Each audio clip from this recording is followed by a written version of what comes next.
Welcome back to Nubian Narrator News, where the tea is black, the news is scorching, and the truth shows up without a necktie. I'm your narrator, broadcasting live from the edge of decency, where British politics took its last breath and sold the coffin on eBay. This is where we observe the collapse, so you don't have to. And tonight's episode? We take a deep dive into the political funeral that just took place on the green benches of Westminster. Keir Starmer, yes, Sir Keir of the hollow promises and faint smiles, just pulled off what can only be described as the cruelty compromise of the year. Labour has passed a welfare bill so anemic, even the Tories are blushing. So buckle up, grab your emotional support cuppa, and let's walk through the parliamentary carnage. Because this ain't just a vote, it's a betrayal dressed in parliamentary procedure and moisturised in focus group tears. So Sir Keir Starmer, the man who once marched with the unions, flirted with the left, kissed babies in food banks, and promised to build a Britain that works for working people, has just decided that the best way to achieve that dream is to cut welfare for the sick and disabled. Yes, the Labour leader has officially passed the political puberty stage and entered his Thatcher cosplay era. We are now witnessing Tony Blair 2.0, but make it beige, apologetic, and algorithmically sad. Let's set the scene. July 1st, 2025, a date that should live in infamy as the day Britain's welfare state was mugged in broad daylight by the very party that claims to protect it. The so-called Universal Credit and Personal Independence Payment Bill, Starmer's crown jewel of performative fiscal prudence, just passed its second reading in the Commons. The vote, 335 to 260. A comfortable majority of 75. Champagne in Downing Street. Breadline queues outside. But let's not get it twisted. This wasn't some grand, unifying Labour victory. Oh no. This was a shambolic, watered-down, last-minute, duct-taped shitshow that even Labour MPs couldn't keep a straight face about. 49 Labour MPs voted against the bill. 49. That's the biggest rebellion since 1997 when Blair tried to shaft lone parents. You'd think by now Labour would have learned to stop kicking people while they're already lying on the concrete. So what does this bill actually do, apart from win Keir another pat on the head from the Financial Times? The one thing that survived the frantic backpedalling and spineless rewrites was a savage cut to universal credit sickness benefits for new claimants, dropping from £97 a week to just £50, effective from 2026 to 27. That's right, if you're too sick to work, the government's new plan is to make sure you're also too broke to eat. Meanwhile, the other half of the bill, the really nasty bit that was set to screw over personal independence payment, PIP recipients, was punted down the road to autumn 2026. Disabilities Minister Stephen Timms stood up just 90 minutes before the vote to say, oopsie, we'll review it later, because apparently gutting support for disabled people is fine, as long as you do it politely and after a consultation. This is how policy is made now, on the fly, in real time, with no spine, no shame, and no moral compass. They're making it up as they go along, like it's a Dungeons and Dragons campaign and we're the ones rolling the death dice. And speaking of moral clarity, let's talk about the rebels. Labour MP Rachel Maskell tabled an amendment to stop the bill in its tracks. A noble attempt. That amendment was defeated, of course, but not before 44 Labour MPs backed it, risking the wrath of the whip and the wrath of Sir Keir's robotic PR machine. So, what did Downing Street say after all that? Change isn't easy, came the empty Etsy quote level soundbite from number 10. We're determined to deliver on the mandate the country gave us. Excuse me, which mandate was that? Because I missed the bit in the Labour manifesto where they promised to slash benefits for the vulnerable during a cost of living crisis. Was that printed in invisible ink? Hidden behind the green growth and soft nationalism word salad? Let's be very clear, this bill doesn't make the system fairer, it doesn't make it more efficient, it doesn't even save money in the long term. What it does is make disabled people pay the price for a decade of Tory austerity, now with Labour's logo on the receipt.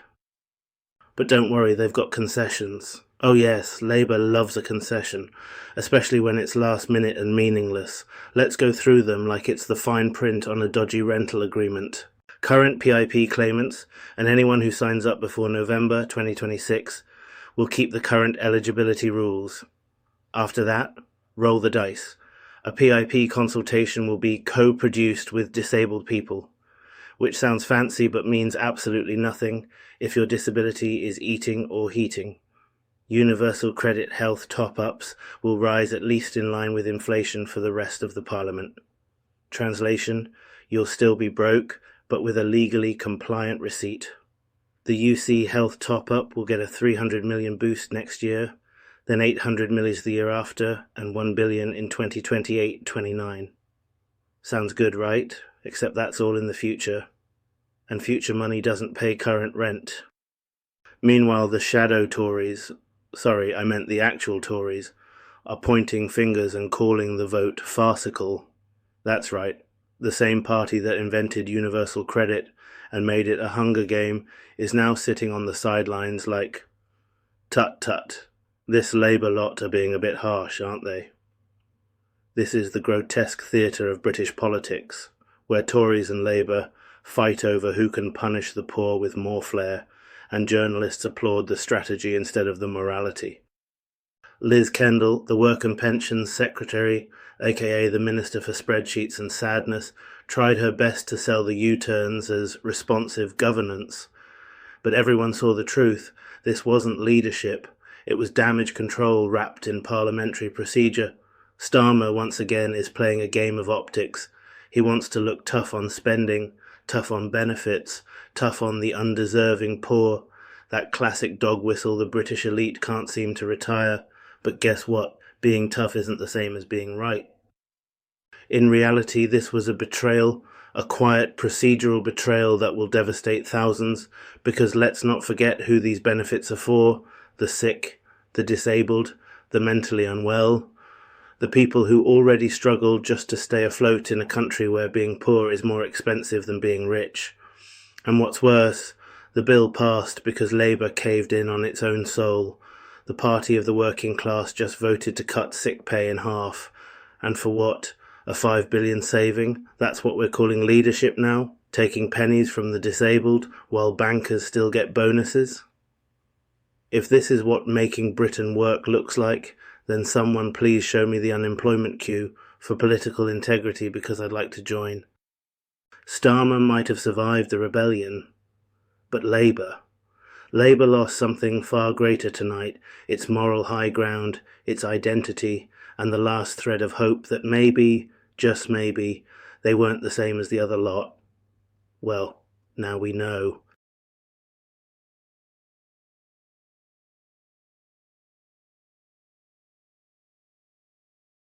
Earth is a strange place.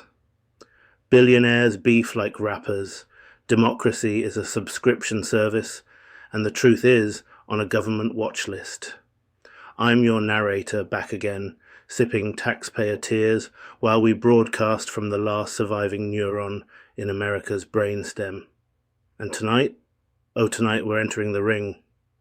Because Elon Musk and Donald Trump, two men powered entirely by ego, algorithms, and narcissistic inertia, have reignited the beef we didn't want but absolutely deserve.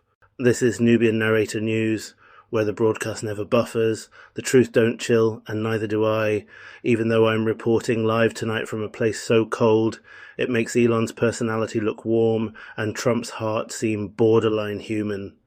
Yes, I'm coming to you from the icy outpost known as Snowqueue, the geopolitical tundra where empathy is extinct and heat only comes from power struggles, a frozen metaphor for the billionaire beef now heating up the timeline like a bonfire in a blizzard.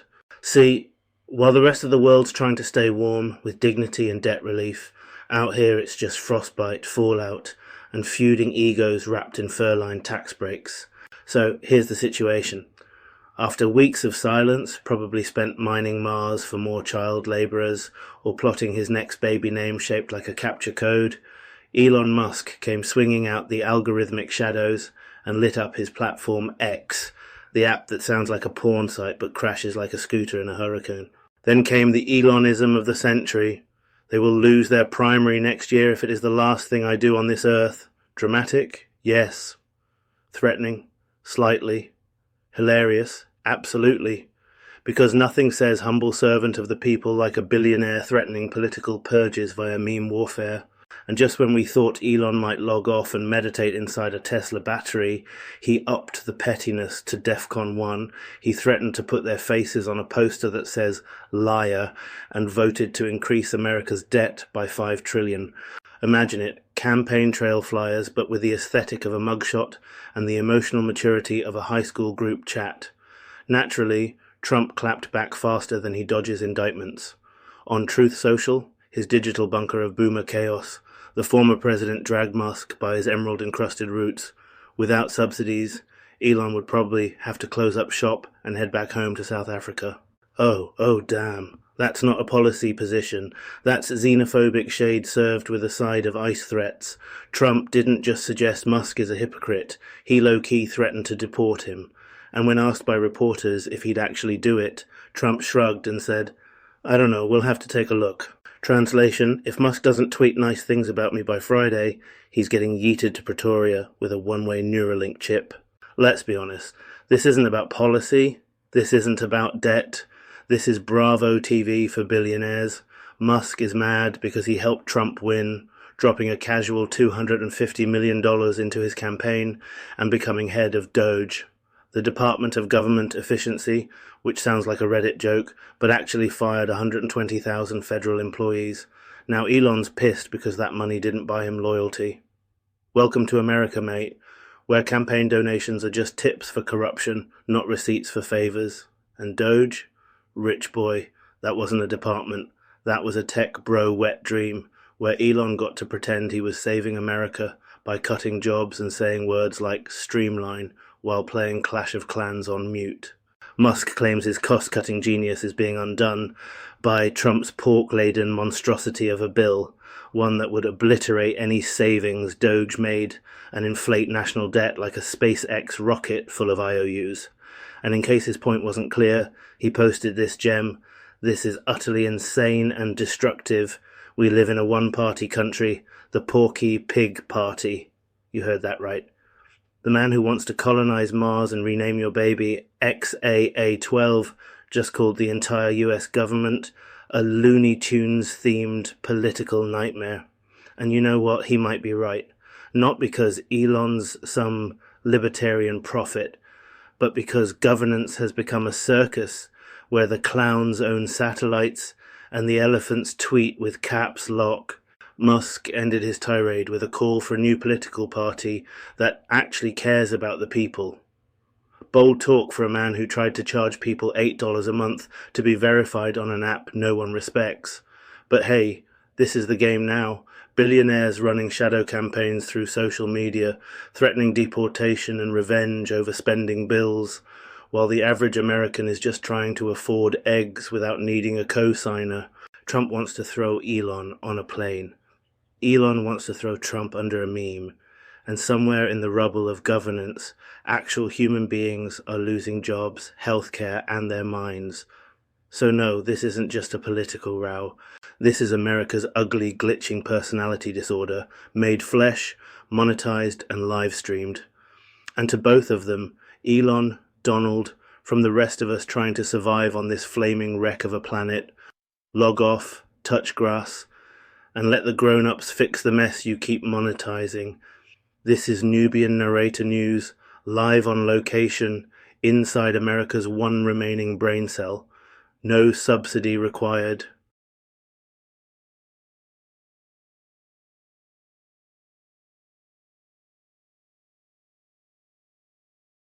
Well, folks, don't worry. Rachel Reeves will, of course, still be Chancellor in 6 months. That's the word from Labour's Pat McFadden, the man currently serving as Chancellor of the Duchy of Lancaster, and apparently now part-time morale officer for a government accidentally blowing holes in its own budget. Yes, despite last night's all-out welfare vote rebellion, where 49 Labour MPs basically said, "Not on my watch," McFadden insists it's business as usual. Just ignore that $5.5 billion shaped crater where the savings plan used to be. A little fiscal turbulence never hurt anybody, unless you're sick, disabled, or on universal credit. The government's original plan was to save $5 billion by slashing support. But after rebels kicked up a storm, Labour gutted their own bill like a fish at Billingsgate Market, cutting out the most controversial bits at the last minute and leaving only a threadbare vote to reduce sickness benefits for new UC claimants in 2026. And what's Reeves left with? A headline rebellion, a gutted bill, and a looming autumn where the only thing rising faster than living costs will be your taxes. But fear not. McFadden says we're a team, presumably like the Titanic crew, all standing together on the deck as the iceberg approaches. And remember, this is just phase one.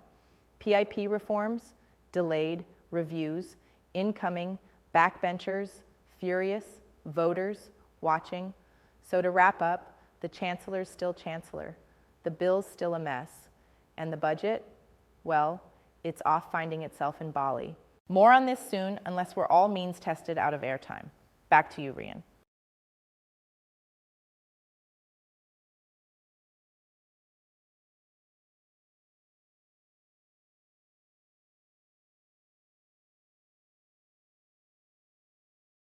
They're calling it innovation.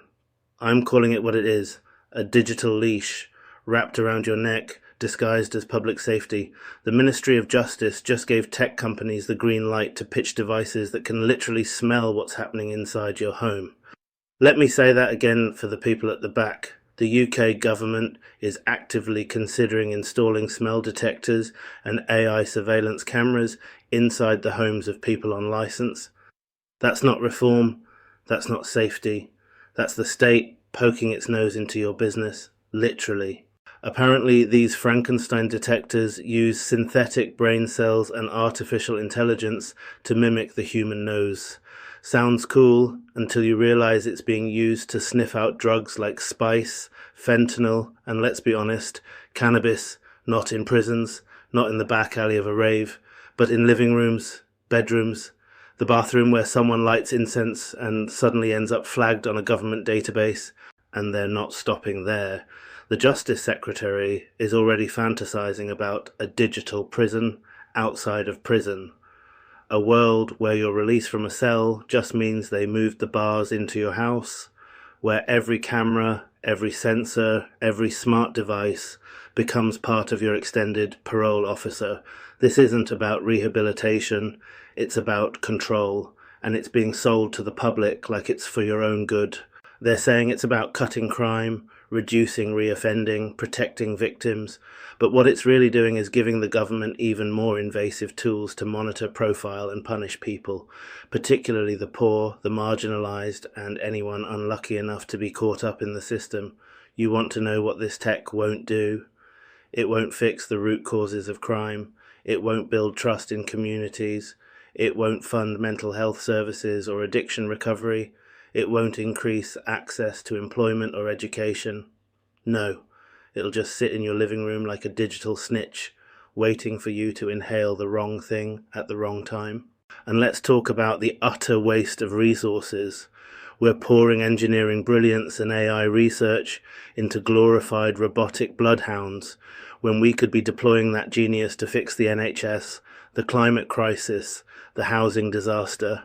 Instead, our brightest minds are being asked to design toys for state surveillance, to catch people doing things that, let's be honest, half of Parliament probably did last night after their second bottle of red. This isn't reform, it's repression. It's the slow but steady rebranding of privacy as a privilege. First, they tell you it's for criminals, then for offenders, then for high-risk individuals, and before you know it, the tech is everywhere, in your car, on your phone, in your flat, judging your every move. And all it takes is one policy change, one new Home Secretary with a hard-on for authoritarianism, and your home is no longer your own. You don't need to be a libertarian to see the writing on the wall. You just need to have a nose for hypocrisy. The same government that can't build enough prison cells suddenly has the budget for smell detectors and AI cameras. The same ministers who scream about personal responsibility are now monitoring your breath. Spare me the nonsense. This isn't about safety, it's about power. And if we let them keep dressing up surveillance as security, they will turn the very concept of freedom into a myth. A bedtime story we used to tell ourselves before Alexa started testifying in court. This is Rian Tor, and if the government's got a nose for crime, we better grow a spine for resistance, because once they can smell you, they'll never stop watching.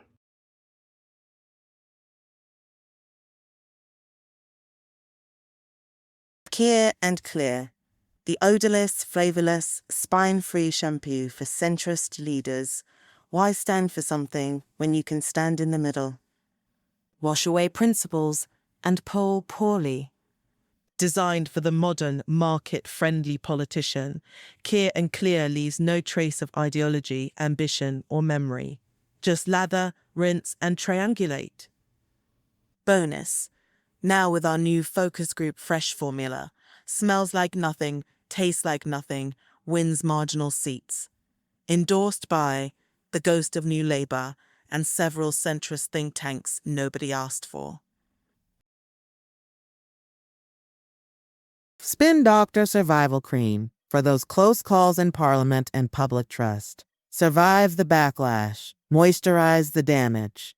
Introducing Spin Doctor, the all-in-one balm for backbench bruises, media meltdowns, and unexpected rebellions. Formulated with denial, PR resin, and just a hint of betrayal extract. Perfect for PMs who technically passed the vote but still lost the room. Available exclusively at Number 10's Panic Drawer. Survivor's Guilt, a Labour Party board game. One leader, 49 rebels. Who's left holding the austerity bag? Make it to the next vote, even if your morals don't. Game features: roll the dice to delay U-turn. Collect empty promises and trade them for vague reforms. Betray allies in exchange for Tory headlines. Bonus round: survive 3 rebellions and unlock the Mandate of the People badge, only cosmetic. Endorsed by all MPs who rebelled and then deleted their tweets. Truth Social Therapy Wipes. Clean up your timeline and your conscience. Removes 99.9% of accountability, even in sub-zero logic.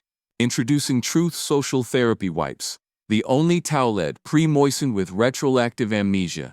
Whether it's a tax policy U-turn, a failed friendship with a billionaire, or just another bedtime rant about windmills, we've got you covered. Infused with emotional deflection, billionaire ego balm, and a hint of NFT regret. Side effects: brief moments of self-awareness, quickly suppressed. Porky Pig Party, the ice cream range. Now serving fiscal fudge swirl and cold hard debt. Taste the freeze before your savings do. Churned in the Department of Government Efficiency's abandoned break room, the Porky Pig Party ice cream range celebrates America's most flavorless budget meltdown yet. Now with no spending cap sprinkles, tax break caramel core, and a topping of crushed dignity. Endorsed by Elon Musk's burner account and the ghost of bipartisan sanity.